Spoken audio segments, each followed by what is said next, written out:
ओम जय श्री हरि विष्णु। धर्म साधना परिवार के सभी सदस्यों को देव उठनी एकादशी और तुलसी विवाह की हार्दिक शुभकामनाएं। भगवान श्री हरि विष्णु और माँ लक्ष्मी की कृपा सदैव आप और आपके पूरे परिवार पर बनी रहे। माता तुलसी की कृपा से आपका जीवन सुखमय हो, इसी मंगल कामना के साथ आज की वीडियो का प्रारंभ करते हैं। तो आज की वीडियो में मैं आपको सुनाने वाली हूँ कार्तिक मास की शुक्ल पक्ष की हरि प्रबोधिनी एकादशी या देवोत्थान एकादशी व्रत की कथा।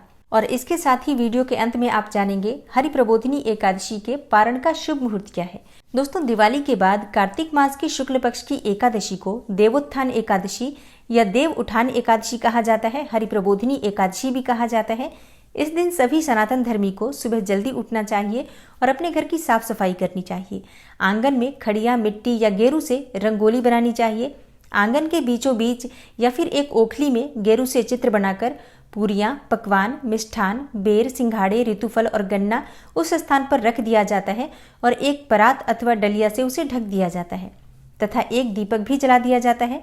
और रात्रि के समय भगवान श्री हरि विष्णु और देवताओं की पूजा आराधना करके परिवार के सभी सदस्य भजन कीर्तन करते हैं, उनके नाम का और मंत्रों का स्मरण करते हैं। इसके बाद घंटा, घड़ियाल और शंख बजाकर या थाली और सूप बजाकर भगवान श्री हरि विष्णु को जागृत किया जाता है। और भगवान श्री हरि विष्णु के जागने के बाद शालिग्राम स्वरूप का विवाह कराया जाता है तुलसी के साथ। और इसी के साथ ही सभी प्रकार के शुभ और मांगलिक कार्यों का प्रारंभ हो जाता है सनातन धर्म में। तुलसी और शालिग्राम का विवाह बिल्कुल उसी प्रकार से किया जाता है जिस प्रकार से सामान्य कन्या का विवाह होता है।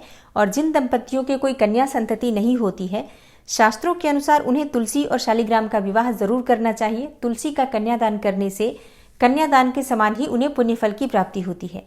और देव उठनी एकादशी का महत्व बताया था जगत पिता ब्रह्मा जी ने नारद जी से। एक बार नारद जी ने जगत पिता ब्रह्मा जी से पूछा, हे पितामह, कार्तिक मास के शुक्ल पक्ष की एकादशी को भगवान विष्णु 4 मास के शयन के पश्चात उठते हैं, तो इस एकादशी का क्या नाम है? इस एकादशी का व्रत विधान क्या है तथा इस एकादशी का महत्व क्या है? कृपा पूर्वक बतलाइए। तब ब्रह्मर्षि नारद जी के पूछने पर ब्रह्मा जी बोले, हे देवर्षि नारद, इस एकादशी का नाम प्रबोधिनी एकादशी है। मनुष्य के समस्त पापों को हरने वाली और पुण्य एवं मुक्तिदायिनी इस प्रबोधिनी एकादशी की महिमा अनंत है। पृथ्वी पर गंगा की प्रभुता और समुद्रों तथा तीर्थों का प्रभाव तभी तक रहता है जब तक कार्तिक मास की विष्णु प्रबोधिनी एकादशी तिथि नहीं आती है। मनुष्य को जो फल 1000 अश्वमेघ यज्ञ से और 100 राजसूय यज्ञों से मिलता है, वही प्रबोधिनी एकादशी के व्रत से मिलता है। नारद जी कहने लगे, एक समय भोजन करने, रात्रि को भोजन करने तथा पूरे उपवास करने से क्या क्या फल मिलता है, सो आप कृपा करके मुझे समझाइए। तब ब्रह्मा जी बोले, हे पुत्र नारद, एक बार भोजन करने से 1 जन्म और रात्रि को भोजन करने से 2 जन्मों तथा पूरे दिन उपवास करने से 7 जन्मों के पाप नष्ट हो जाते हैं। जो वस्तु न मिल सके और जो दिखाई न दे सके, वह भी हरि प्रबोधिनी एकादशी का व्रत करने से प्राप्त हो जाती है। सुमेरु और मंद्राचल के समान भारी पाप भी तथा अनेकानेक पूर्व जन्मों में किए गए संपूर्ण पाप भी इसके व्रत से क्षण भर में ही नष्ट हो जाते हैं। विधि पूर्वक थोड़ा सा पुण्य कर्म भी बहुत अधिक फल देता है, परंतु विधि रहित चाहे अधिक किया जाए तो भी उसका फल कुछ नहीं मिलता है। संध्या न करने वाले, नास्तिक, वेद निंदक, धर्मशास्त्रों को दूषित करने वाले, पाप कर्मों में रत रहने वाले, धोखा देने वाले, ये सब लोग चांडाल के समान होते हैं। जो विधवा तथा सधवा ब्राह्मणी का भोग करता है, उसका कुल नष्ट हो जाता है। पर स्त्रीगामी के संतान नहीं होती है और उसके पूर्व जन्म के संचित श्रेष्ठ कर्म भी नष्ट हो जाते हैं। जो गुरु और ब्राह्मणों से अहंकार युक्त बात करता है, वह भी धन और संतान से हीन होता है। भ्रष्टाचार करने वाले, चांडाली से भोग करने वाले, दुष्ट और नीच पुरुष की सेवा या संगति से प्राप्त हुए समस्त पाप भी हरि प्रबोधिनी एकादशी के व्रत से नष्ट हो जाते हैं। हे नारद, जो मनुष्य अपने मन में हरि प्रबोधिनी एकादशी व्रत करने का संकल्प मात्र कर लेते हैं, उनके 100 जन्मों के पाप नष्ट हो जाते हैं। और जो रात्रि में जागरण करते हैं, उनकी आने वाली 10,000 पीढ़ियां भी स्वर्ग में चली जाती हैं। वे नरक के दुखों से छूटकर प्रसन्नता के साथ विष्णुलोक को जाते हैं। ब्रह्म हत्या आदि जैसे पाप भी इस व्रत के प्रभाव से नष्ट हो जाते हैं। जो फल समस्त तीर्थों में स्नान करने से प्राप्त होता है, वही पुण्य फल इस एकादशी की रात्रि को जागरण करने से प्राप्त हो जाता है।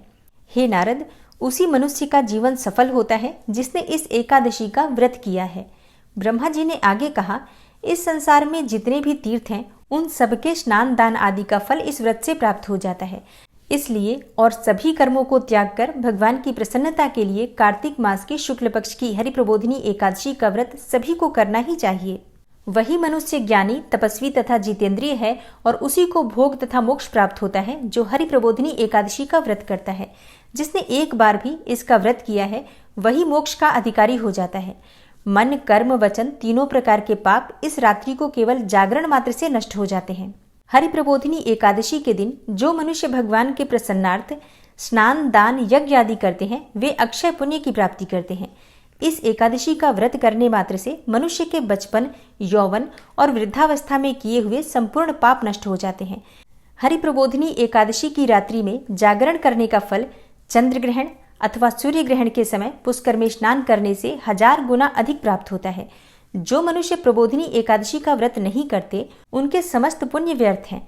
अतः हे नारद, तुमको भी विधि पूर्वक यत्न के साथ इस व्रत को अवश्य ही करना चाहिए। कार्तिक के पूरे मास में धर्मपरायण होकर जो व्यक्ति अन्न नहीं खाते उन्हें चांद्रायण व्रत का फल मिलता है। हे देवर्षि नारद, अब मैं तुमसे एक अत्यंत गूढ़ रहस्य की बात कहता हूँ, तुम ध्यान पूर्वक सुनो। कार्तिक मास में भगवान दान आदि से उतने प्रसन्न नहीं होते जितना श्रद्धा पूर्वक शास्त्रों की कथा सुनने से होते हैं। कार्तिक मास में जो मनुष्य भगवान विष्णु की कथा का एक आधा श्लोक भी पढ़ते, सुनते या सुनाते हैं उनको 100 गायों के दान का फल मिलता है। अतः अन्य सब कर्मों को छोड़कर कार्तिक मास में मेरे सन्मुख बैठकर मेरी कथा अवश्य पढ़नी या सुननी चाहिए।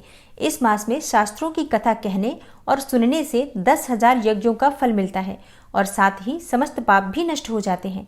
जो नियम पूर्वक हरिकथा सुनते हैं वे 1000 गोदान का फल पाते हैं। विष्णु के जागने के दिन जो भगवान की कथा सुनते हैं वे 7 द्वीपों समेत पृथ्वी के दान करने का फल पाते हैं। और जो मनुष्य भगवान की कथा सुनने के पश्चात वाचक को अपनी सामर्थ्य के अनुसार दक्षिणा देते हैं उनको सनातन लोक मिलता है। ब्रह्मा जी के ये वचन सुनकर नारद जी ने कहा, हे भगवान, हरि प्रबोधिनी एकादशी के व्रत की विधि तथा महात्म्य विस्तार पूर्वक समझाकर कहिए। ब्रह्मा जी कहने लगे, ब्रह्म मुहूर्त में जब 2 घड़ी रात्रि शेष रहे उठकर शौच आदि से निवृत्त होकर दंत धावन आदि करके नदी, तालाब, कुआं, बावड़ी या घर में जैसा भी संभव हो स्नान आदि करें। फिर भगवान की पूजा करके कथा सुने और व्रत का नियम ग्रहण करें। भगवान से विनय करें, हे प्रभु, आज निराहार रहकर व्रत करूंगा, दूसरे दिन द्वादशी को भोजन करूंगा, अतएव आप मेरी रक्षा कीजिए। तत्पश्चात भक्ति भाव से व्रत करना चाहिए। रात्रि को भगवान के आगे जागरण करना चाहिए। नृत्य और गीत आदि करने चाहिए। हरि प्रबोधिनी एकादशी के दिन कृपणता का त्याग करके मतलब कंजूसी का त्याग करके पुष्पों, फलों, अगर, धूप, दीप, नैवेद्य आदि से भगवान का पूजन करना चाहिए। शंख में जल भरकर भगवान को अर्घ्य देवें। इसका समस्त तीर्थों से भी करोड़ गुना फल प्राप्त होता है। जो मनुष्य अगस्त्य के पुष्पों से भगवान का पूजन करते हैं उनके आगे इंद्र भी हाथ जोड़ता है। कार्तिक मास में बिल्वपत्र से भगवान का पूजन करने से मुक्ति की प्राप्ति होती है। कार्तिक मास में तुलसी से भगवान का पूजन करने वालों के 10,000 जन्मों के भी पाप नष्ट हो जाते हैं। तुलसी का दर्शन, स्पर्श, नमस्कार, स्तुति, रोपण, जल से सिंचन और प्रतिदिन पूजन तथा आरती करने और कथा सुनने वाले करोड़ों युगों तक विष्णु लोक में निवास करते हैं। जो तुलसी का पौधा लगाते हैं उनके कुटुंब में उत्पन्न होने वाले प्रलय काल तक विष्णु लोक में निवास करते हैं।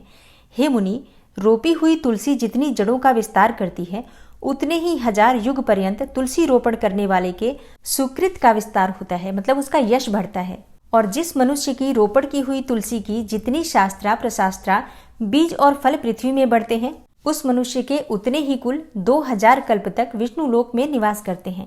हरि पूजा में पुष्पों के महत्व का वर्णन करते हुए ब्रह्मा जी कहते हैं, हे वत्स, जो कदम के पुष्पों से विष्णु का पूजन करते हैं वे कभी यमराज के दर्शन नहीं करते।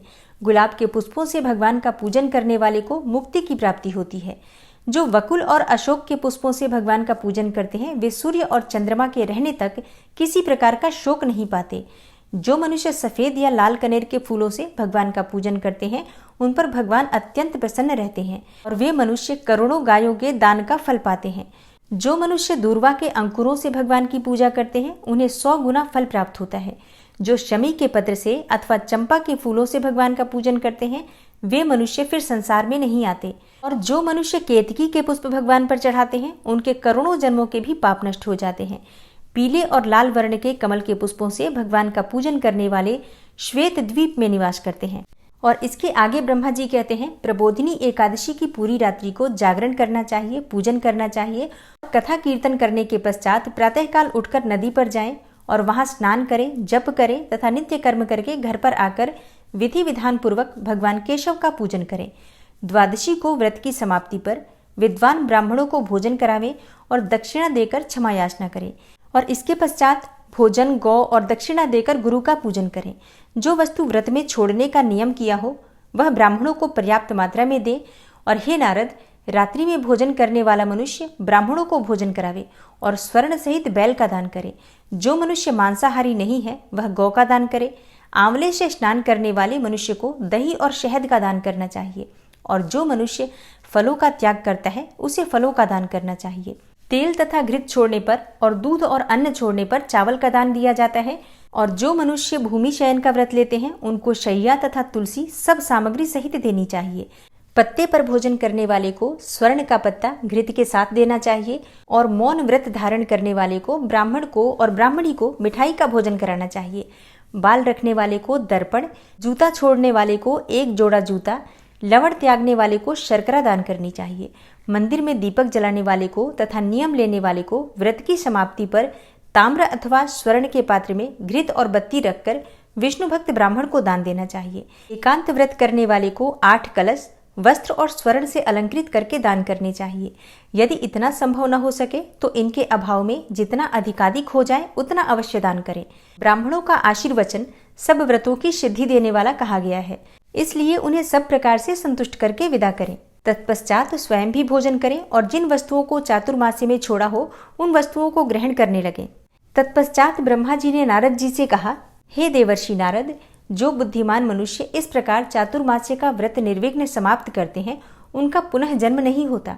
यदि व्रत भ्रष्ट हो जाए तो व्रत करने वाला अंधा या कोढ़ी हो जाता है।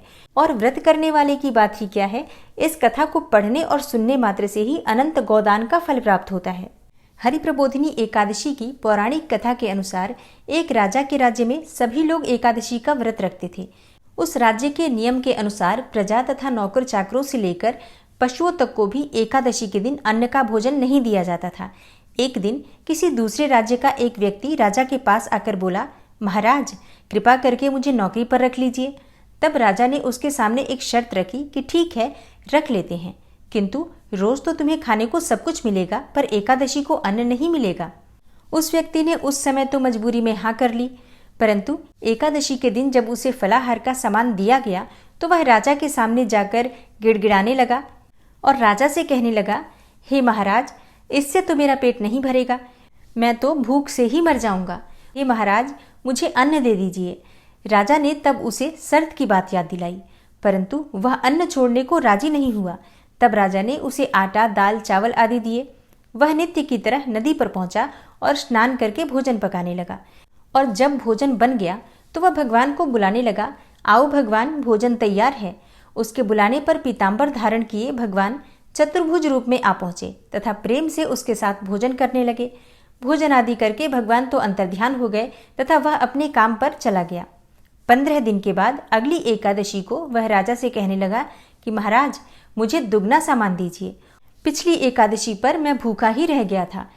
तब राजा ने आश्चर्य से पूछा, क्यों, तुम्हें अन्न तो दिया गया था, फिर तुम भूखे कैसे रह गए?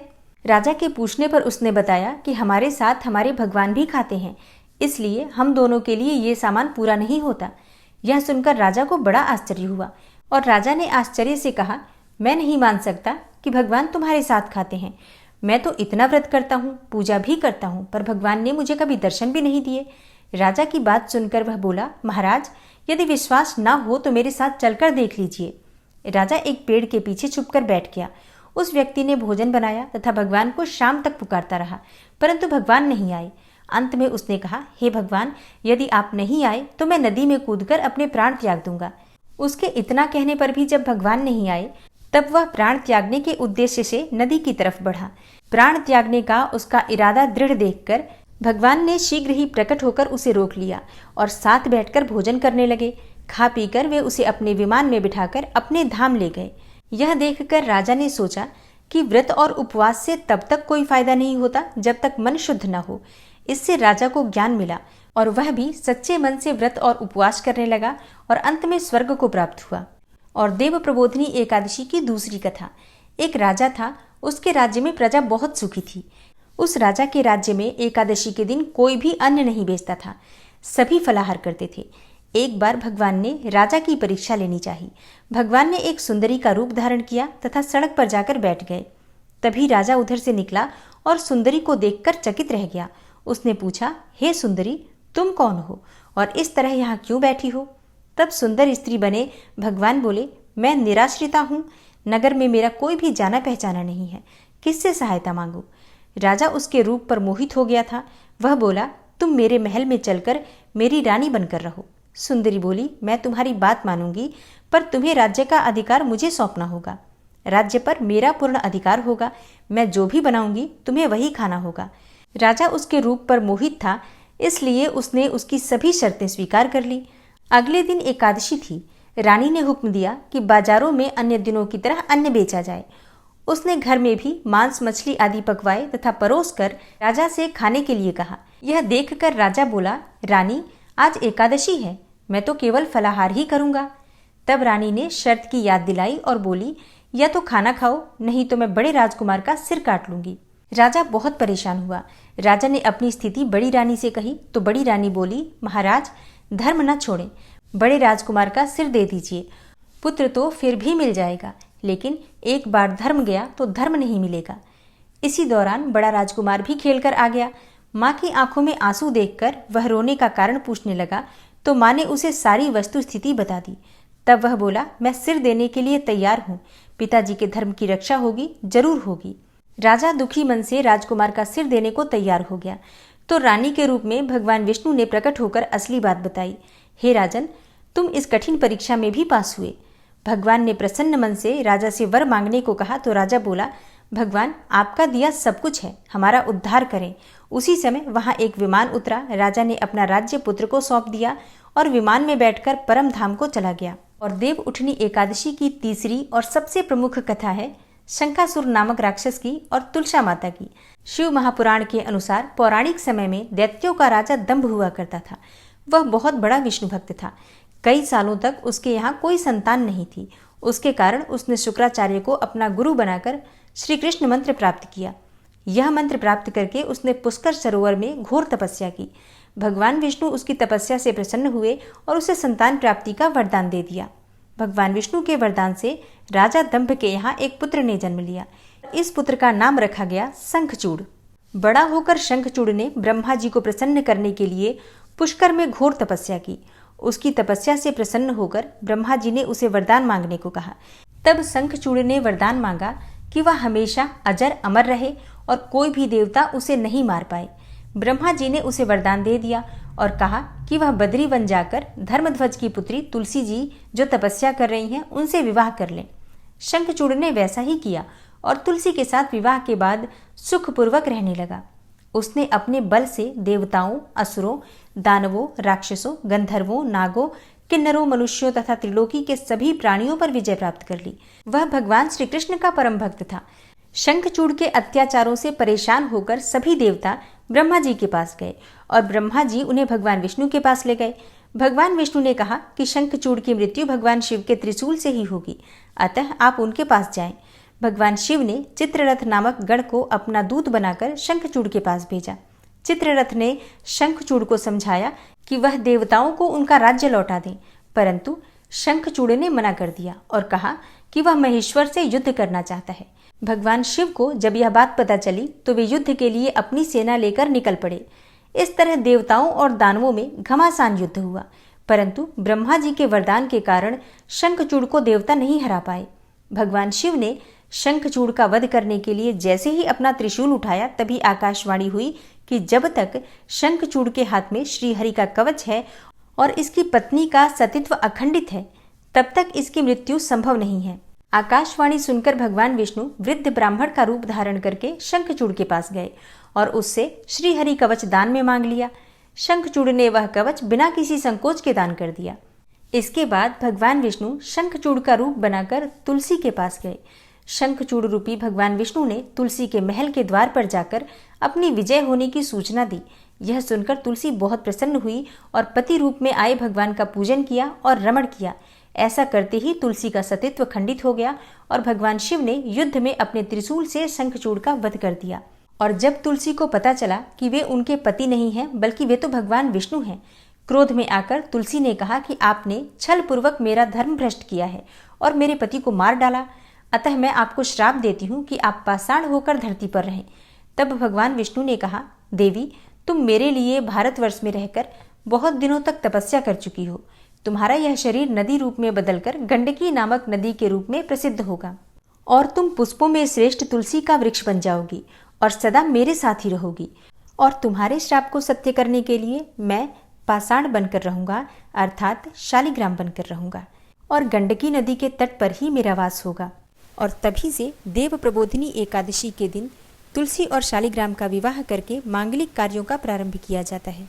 तो आज की वीडियो में आपने देव उठनी एकादशी की तीनों पौराणिक कथाओं का श्रवण किया और अब जानते हैं कि अगर आपने एकादशी का व्रत रखा है तो पारण करने का शुभ मुहूर्त क्या होगा। तो देखिए, देव उठनी एकादशी का व्रत हम धारण कर रहे हैं 4 नवंबर को शुक्रवार के दिन। तो पारण हम 5 नवंबर को करेंगे। 5 नवंबर 2022 शनिवार के दिन एकादशी तिथि के पारण करने का शुभ मुहूर्त है सुबह 6:39 से सुबह 8:52 तक। और एकादशी व्रत का पारण हमेशा शुभ मुहूर्त में करना चाहिए। तो अगर आप व्रत करते हैं तो शुभ मुहूर्त का ध्यान अवश्य रखिए। इसी शुभ मुहूर्त में आपको देव उठनी एकादशी का व्रत खोलना है। तो ये है आज की वीडियो। आशा करती हूँ आपको पसंद आई होगी और आने वाली वीडियो में आप जानेंगे तुलसी और शालिग्राम के विवाह का शुभ मुहूर्त क्या है और भगवान विष्णु को जागृत करने का, देव उठाने का शुभ मुहूर्त क्या है। और इसके अलावा भी बहुत सारे प्रश्नों के उत्तर है उस वीडियो में, तो वीडियो को ज़रूर देखिएगा। मिलती हूँ मैं आपसे अगली वीडियो में, तब तक के लिए नमस्कार।